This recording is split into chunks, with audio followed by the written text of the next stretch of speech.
So we're raising $1.5 million. We did a Series A, which was a private placement. You did? The unit price was $30,000. Wow. We raised $945,000 through Series A. So we had 30. You raised a Series A from proper VCs or angels? It was the same type of people, accredited individuals. As we were talking about, people who work in tech, people who work in entertainment in the city. So this has been validated. You raised $1 million almost. Yeah. So then you're topping off with the equity crowdfunding. Right, another $500,000 from the equity crowdfunding. So at $5,000 a unit, it could be 100 people. At 2,000, it could be 250 people. So you've got to talk to a lot more people. Is it worth it? And how do you justify all that time versus, raising $25K at a pop? Yeah, so I have to tell you, Jason, it's not going exactly the way I thought it was going to be going explain. when we started. So we went live on the first day. On May 16th was when these regulations were available for the first time. It's brave of you. We went forward. We went live on WeFunder on that day. And what I really thought was going to happen was that it would be an avalanche of money and I wouldn't have to do anything else. Right. I was hoping that there was so much media attention and there was so much demand and this Jobs Act. Yeah, no brainer. 4 years earlier, and people are just waiting.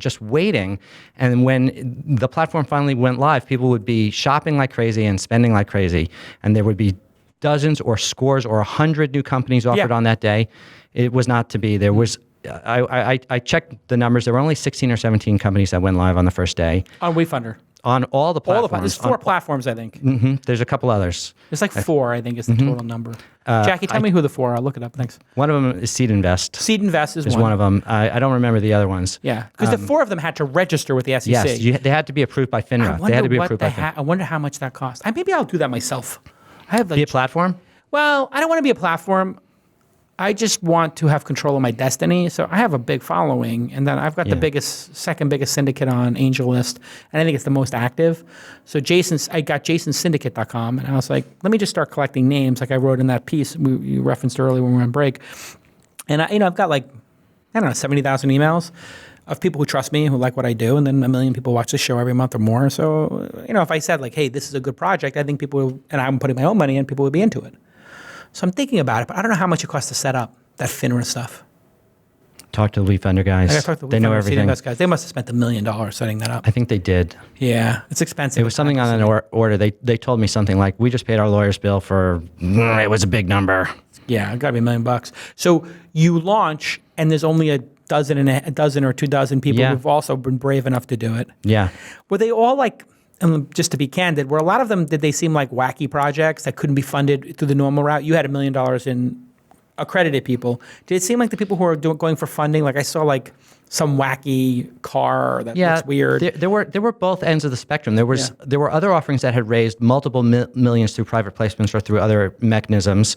Medical device companies, other entertainment companies. But then there's also some pretty oddball stuff. One of the offerings that's doing really well right now are these alcoholic juice pops that the company founders are these world-renowned DJs, and so it's like a juice pop that has 5% vodka in it or something like that, and it's for raves and outdoor music festivals. Yeah, what could go wrong? I know, exactly. What could go wrong? Exactly. You're tripping on Molly, and you're having vodka ice pops. Yeah. What could possibly go wrong in the 100-degree sun? Coachella. No, it's nuts. People are dying out there. These poor kids are they have no idea what they're doing. They're doing well on their raise, but that might be one of those more non-traditional ideas that you're talking about. This is what I fear about this the Title III stuff is negative signaling. Because I saw companies that I had met with that I would never invest in, and I'm not going to point them out because I'm an entrepreneur. I don't want to be. I never like to speak derogatory of another entrepreneur unless it's like Theranos and they're doing something that's insanely bad behavior. But I just thought, wow, these are people who couldn't, if everybody who's on this Title III stuff are people who couldn't normally raise, obviously you raised $1 million outside of this, you're pros at what you're doing, it seems.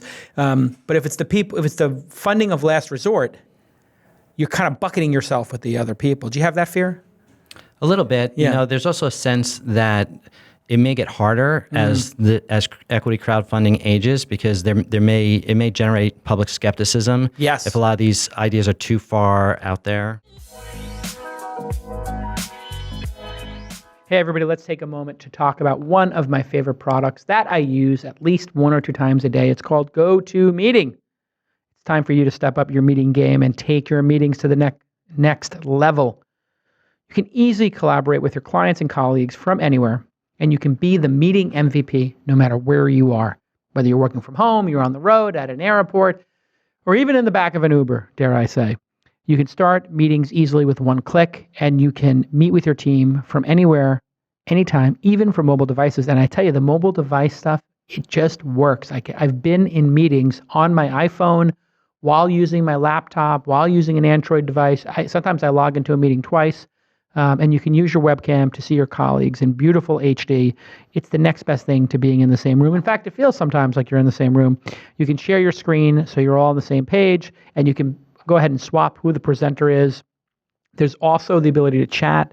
And you can actually, if you're the manager, I'm going to get in the weeds here, but I do like some very specific features that one of them is somebody on my team, I don't want to say their name, Luke, doesn't know how to use a headset properly or is always calling in from a windy street and they don't mute their phone.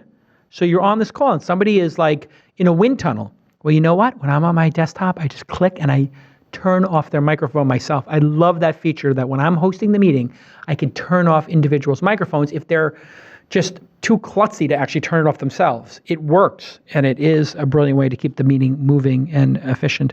So you can send these private chats and video links. GoToMeeting will help you step up your meeting game, and let you do your best work. So here is your call to action. Now is the time to put on your best performance. Be the next meeting MVP. Start your 30-day free trial at GoToMeeting.com. Just click on the button that says try it free. That's GoToMeeting.com and click on the try it free button. Go ahead and be that meeting MVP like I am. You're going to love the product. And of course, feel free to thank at GoToMeeting on your Twitter handle or thank them on Facebook because they've been really great about being a partner with this program. And I am a paying customer. In fact, I've got two accounts in my company because everybody uses it so much. It's so efficient. It works so well. Thank you to GoToMeeting for making a great product. Go to GoToMeeting.com and click try it free. Okay, let's get back to this amazing episode.